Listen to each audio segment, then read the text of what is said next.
சிறகடிக்க ஆசையில இன்னைக்கான ப்ரமோ என்னன்னு பார்க்கலாம். விஜயா ரொம்பவே ஃபீல் பண்ணிட்டு உட்காந்துட்டு இருக்காங்க. அந்த டைம்ல அண்ணாமலை வராங்க. என்ன விஜயா ரொம்பவே கவலையில உட்காந்துட்டு இருக்கேன்னு சொல்லிட்டு அப்போ நடந்த விஷயத்த எல்லாமே சொல்றாங்க. அப்போ அங்க எல்லாருமே இருக்காங்க. அப்போ ஸ்ருதி சொல்றாங்க, என்ன ஆண்டி திரும்ப திரும்ப மாத்தி மாத்தி உங்க கிளாஸ்ல எல்லாம் இப்படி நடக்குமா?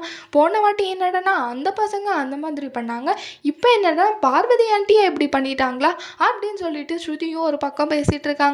அதை கேட்ட விஜயாவுக்கு ரொம்பவே அசிங்கமாக போயிடுது. அப்புறம் ஸ்ருதி சொல்கிறாங்க, அங்கே கிளாஸில் நடக்கிறதுக்கு எல்லாம் ஆன்ட்டி என்ன பண்ணுவாங்க ஸ்ருதி, நீ கொஞ்சம் அமைதியாக இரு ஸ்ருதி அப்படின்னு சொல்லிட்டு ரோகிணி சொல்கிறாங்க. அதுக்கப்புறம் முத்து ரொம்பவே சிரிச்சிட்டும் கலாய்ச்சிட்டும் இருக்காங்க. அப்போ விஜயா சொல்கிறாங்க, என்னை பார்த்தா உனக்கு எப்படி தெரியுது அப்படின்னு சொல்லிட்டு விஜயா சொல்கிறாங்க.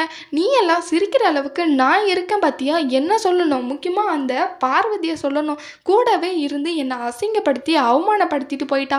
அவள் மட்டும் என் கையில் கிடைச்சான்னா நான் அவளை சும்மாவே விட மாட்டேன் அப்படின்னு சொல்லிட்டு விஜயா ரொம்பவே கோவத்தில் இருந்து பார்வதியை திட்டுறாங்க. விஜயாவுக்கு இதிலிருந்து ஏதாவது பிரச்சனை வருமா இல்லை இதோட நின்றுமான்னு சொல்லிட்டு வரப்போகிற ப்ரமோவில் பார்க்கலாம். இந்த வீடியோ பிடிச்சிருந்தா லைக் பண்ணுங்கள். பாய்.